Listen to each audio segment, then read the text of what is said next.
Gentlemen, while shifting your weight to the right leg, again use the right hand to pull the lady, but this time lead her in front of you, not onto you.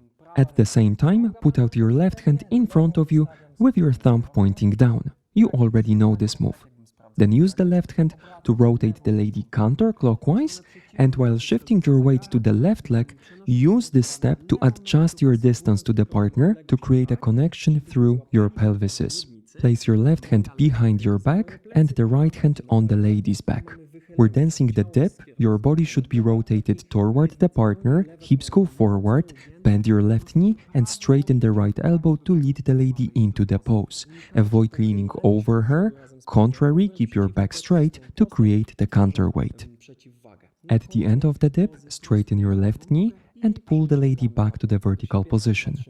Okay, now the lady's perspective, starting with the part that was changed after the repetition. Rotate counterclockwise in front of the man, moving along a straight line. Take 4 steps, start with the left leg, place your right hand in the man's hand same as before. Continue, right leg, left, right, rotate on the right leg enough to end up with your right side to the man. Let him place your right hand on his back, and while going into the dip, keep your weight on the right leg, bend your right knee, left leg is straight and in front of you, direct your hips forward and up, and tilt your upper body and head backward. Avoid pulling the man with you, try to stay within your own balance as much as you can. Getting out of the pose, straighten your knee and face the man. 1, 2, 3, 4, 5, 6, 7, 8. 1, 2,